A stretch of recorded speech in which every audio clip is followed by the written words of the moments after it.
Hey guys, welcome to this video where I'm gonna talk about the asset UVXY and why I like to have it in my portfolio and how I'm using it to make my portfolio more successful.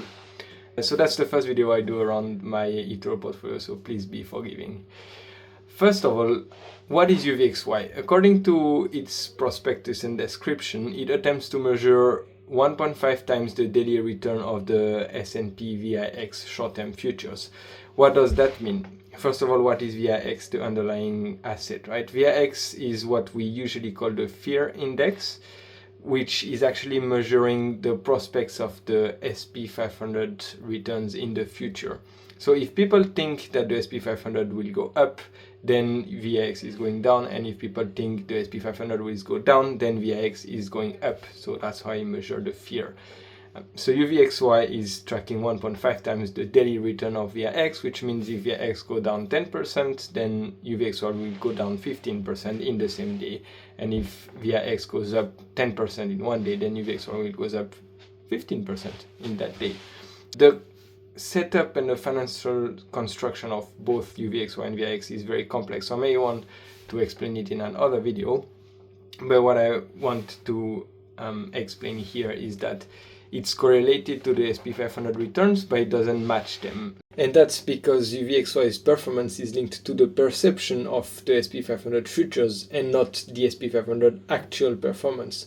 So for example, early in August 2024, the Bank of Japan raised the interest rates unexpectedly, and that triggered a lot of worries with regards to trades carried with the yen.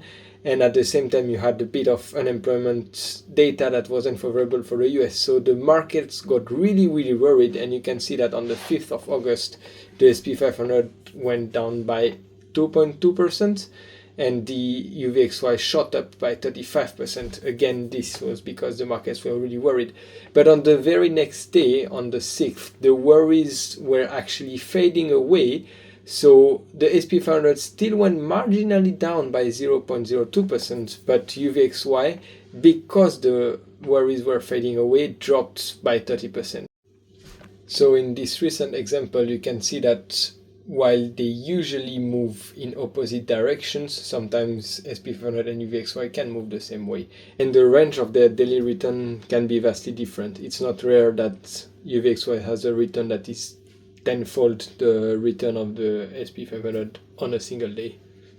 That brings me to my next point. UVXY is definitely not something you want to hold on the long term because its actual structure makes it go down over time. So if you look at its performance since inception, it's actually down 99%, and if you look at its performance for the past year, it's down 60%. So definitely not something you want to hold forever. It's very interesting though to trade during market swings. So here's what I'm going to explain how I trade it, right? I see two main ways of doing so. The first way is the proactive way, when you buy the asset UVXY because you feel like the SP500 may go down in the near future, so you want to protect your portfolio against it. So in this way, I kind of see it as an insurance, right? If ever the SP500 happens to go down as you thought, then you know that your UVXY asset will go up and you're protecting your portfolio with that. And if ever the SP500 doesn't go down and the market continues to go well, then that's an insurance, right? Like you will probably close your UVXY position at a loss, but since the rest of your portfolio has done well, then you are completely fine. The other way of trading it is the reactive way, and it's a lot riskier, but you can also get some nice profits from there. So this is when you will sell it, you will short it whenever a spike happens. So that's why I call it reactive. You see it going up and then you sell it, you short it, and then you expect it to go down because the market will recover. Now, this is a lot riskier in a sense that if ever your prediction is wrong and the market continues to go down and UVXY continues to go up, your short position may be forced to be closed actually, and you'll hit your stop loss. So I personally use both methods. I like to short UVXY when I think I understand well what is driving the market reaction and I'm confident that the downturn will be short-lived.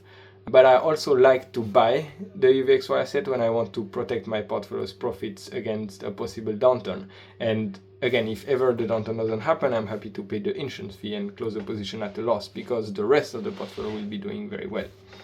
I think that's about it for this video. Actually, I hope you enjoyed it. There's a lot more to talk about, like how VIX and UVXY are constructed, or some fascinating events like the Volmageddon in 2018.